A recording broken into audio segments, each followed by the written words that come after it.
Abuna with us today too. Sure, hi everyone.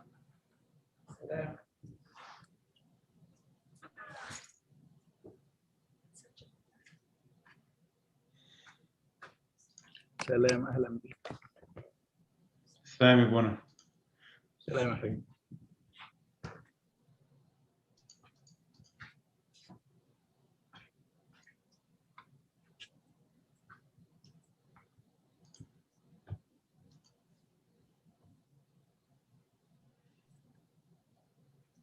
Hi, John, can you hear us? I can hear you guys, yeah. Can you hear me okay? Yeah, you're fine.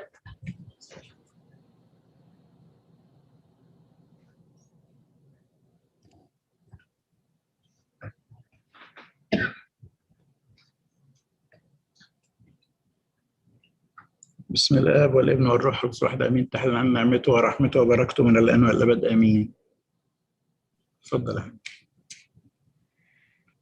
Okay, let me share my screen, guys.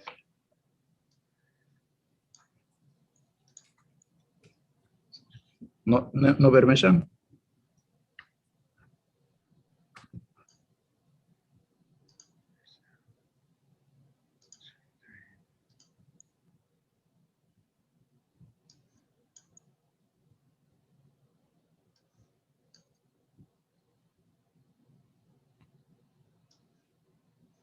Can you guys see okay? Yeah. Yes, yes. Okay, good.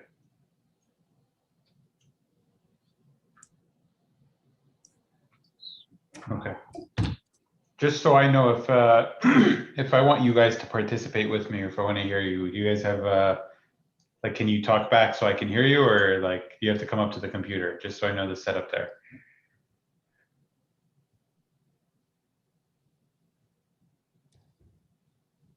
That's test. Maybe I can say something annoying. And ask him if he can hear you. Can you hear me? Yeah, I can actually. It's not so bad. So I think we can make this work. It's no problem. Okay, guys. So I'm going to go ahead and get started. Uncle Red, that's okay if I start? You go ahead. Yep. Okay, perfect. Okay. So guys, I wanted to talk to you a little bit about the existence of God. And when I thought a little bit about this and what that means of the existence of God, I thought of it in a little bit of different context, which is who our God is, but also who our God isn't. And this is important, right? Because, you know, there are people out there who have very strong, incorrect beliefs about who God is, and will try to convince us that we are the ones who are wrong. You know, sometimes you hear about people heretics, that's one thing. Sometimes you hear about false teachers, that's another thing. But there are some people who will tell us that we don't know who our God is, okay? So let's discuss about what this is at the beginning, okay? So for today, we're gonna talk about the types of gods, the existence of God, and then we're gonna focus specifically on who is the Christian God, what the characteristic traits of Christian God. If you notice on the first bullet there, where I said the types of gods, gods is a lowercase g and in quotation marks. And that's because you will see that we're going to talk about who God is and who God isn't in that part, okay? All right. So why is this a question? Why is this important? Well, the simple answer is that if we're going to serve God, we need to know who he is. Okay, we need to know who he is. More specifically, how does our God, right, again, capital G, compare to the other lowercase g gods who other people say they believe in? Also, what are the attributes of God? What should we expect from him, right? When you guys begin your service, right, and you will be full-blown servants, if you don't know who you're serving, how can you talk about him? How can you preach about him? How can you teach about him? You have to know who it is that you're serving so that others whom you are serving know also who he is. Is that clear? Okay, so what ways do people describe God? Okay, this is how some people describe God. I'm just going to show you some words. Powerful, feared, creator, has control over nature, has control over the destiny of people, capable of anything, not earthly, right?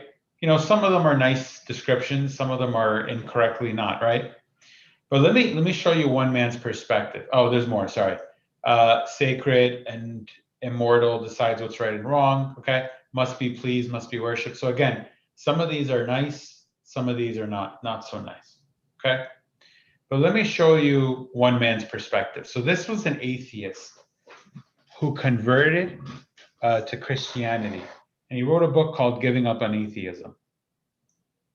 And when you see his book, okay, and you see what he writes, he talks about what he thought about God before he converted, what he thought about God before he became a believer in him.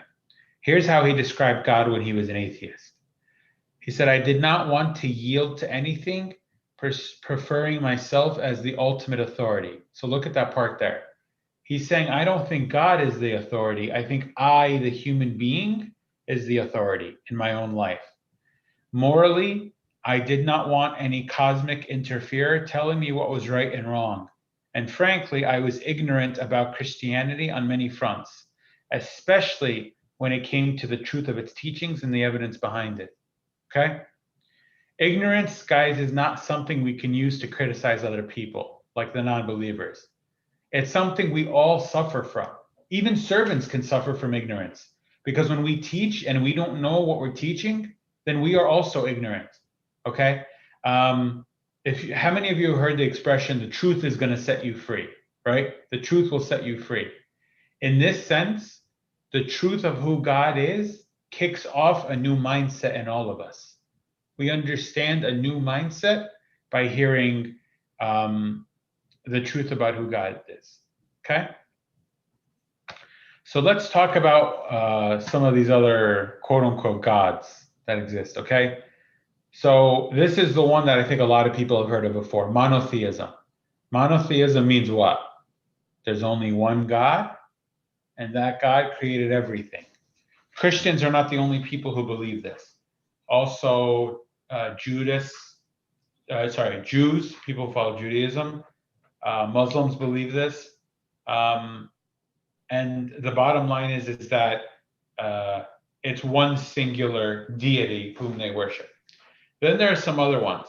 There's something called dualism, which is that there are two gods who are fighting each other. One is good, the other is evil. Do we believe this? I could see if you shake your heads. There you go. I see you shaking your heads. Okay. So that's no, right?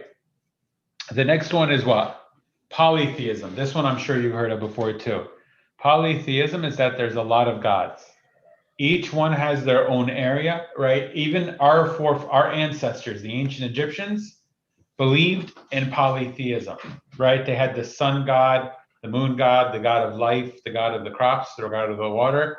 So our ancestors, right, ancient Egyptians in the pharaonic times, believed in polytheism. And typically, you end up worshiping the one you like the most, or you're scared of the most. Okay, it's typically how you follow in polytheism.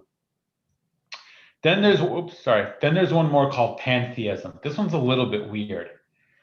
This one is that the universe itself is God. Sorry, did somebody have a question? Sorry, I thought I heard a noise. Pantheism, which is that the universe itself is God and is eternal, which is that everything in the universe is God. Sometimes it's called the New Age movement, naturalistic movement. Sometimes Gnosticism falls under this umbrella too, if you've heard of Gnostics. Okay, but these are the main types of how people view the existence of God. Obviously, that first one up at the top, the monotheism, that's the one that obviously makes the most sense and the one that we truly believe in, right? You can nod your heads. I can see that too. Okay. All right. So that's the kind of God that exists. Now let's let's talk about what is the problem that happens when there's more than one God. Okay? What is the problem when there's more than one God? If you look here, these are some of the questions that happen when there's more than one God. Okay? And you see all the way around here. If there was more than one God, you have all these questions that you no longer can address. The first one is, who created all of these other John, you're gods? breaking up. John, Yes. Yes. John, you're breaking up. Can you repeat this again, please? Sure, no problem. Just this one slide? Yes. Okay, no problem. All right, so let's talk about what the problem is when we have more than one God. When there's more than one God, there's so many problems that you cannot resolve any longer. The first one is, who created all of the other gods? Which God is the one who's in control? Which God created the universe? What is the nature of these gods? Are they all the same gods or are they different? Which God decides what's good and evil? And listen, guys, the bottom line is that when there's more than one God, things stop making sense. That's the bottom line. Once you have more than one God, things no longer make sense from worshiping his perspective. Okay? Any questions on this? Okay. Now let's talk about how do we prove the existence of God? If somebody comes up to you and says, I don't believe in the Bible, how can you prove to me that the true word that God truly exists? Okay, there's three ways you're going to talk about: cosmological, axiological, and biological design. These are a lot of very big words, but don't worry, we're going to go through them and explain what they mean. Okay, cosmological. Science has proven that the universe has a beginning, and before that, there was nothing. What does that mean? That means that the general consensus among scientists is that there was a moment in time when the universe existed from nothing. Okay, how many of you have heard of the Big Bang Theory? Just raise your hand if you've heard of it before. Nobody's heard of it? Okay, I see one person, two people. Okay, for the third person on the front, I can't see your hand, so I'm just going to assume you know it too.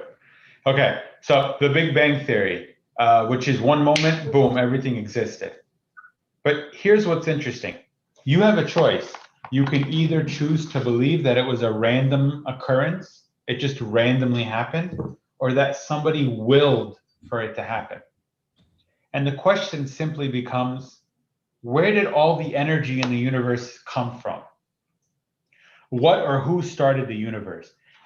What's interesting, guys, is that people who believe in the Big Bang Theory, not from a religious sense, from like the universe just manifested out of nowhere, they will tell Christians that Christians are crazy. And yet when you think about it logically, just for a second, just take a second and think of it. What sounds more crazy? That there was a God who created everything, or that in one random second, the universe just appeared? What sounds more crazy to you? Forget for a second your faith. Ask him to repeat. Would you please repeat? We have shy young ladies. Can you hear me? I can hear you. Sorry, you want me to repeat the question? Yes. Yeah, it was breaking up a bit. Sorry, we didn't have the courage to ask. I was saying, what makes more sense? Is it that the universe just magically in 1 second appeared? It's dead. Or that someone created the universe and wanted it to happen? Which makes more sense to you?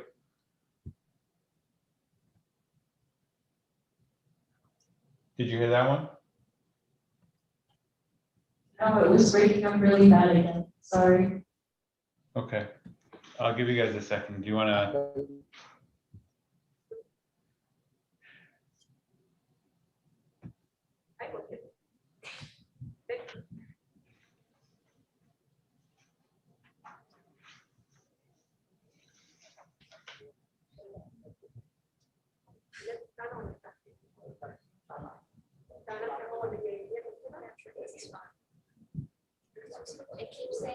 This connection is not stable. We can't hear it now.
It's just one day.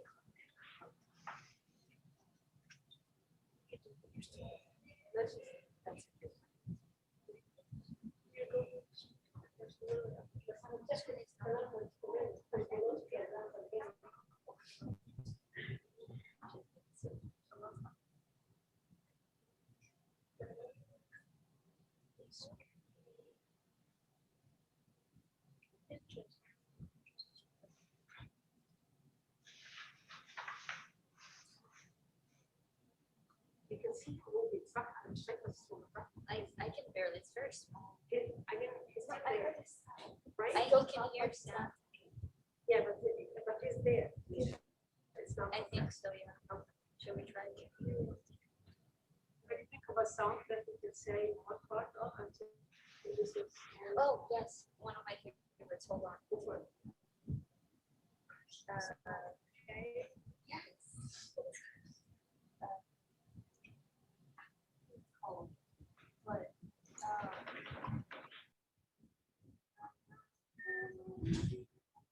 yeah, I'm sure it's called Please Be My God.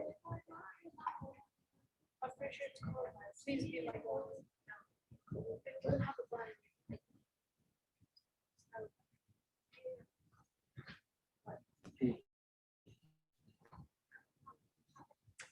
I saw that one.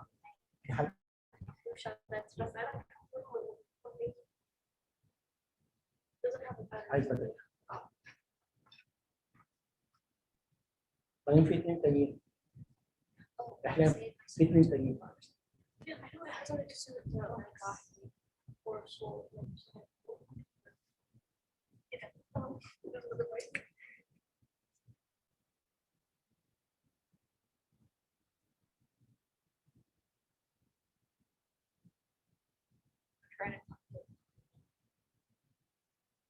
Oh, I think. Okay, I'm gonna stop the recording, and then I'm taking 5 minutes. Ready?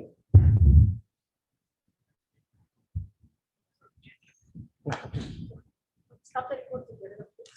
Sabi? Stop the recording, and let John know that they were taking a 5 minutes break.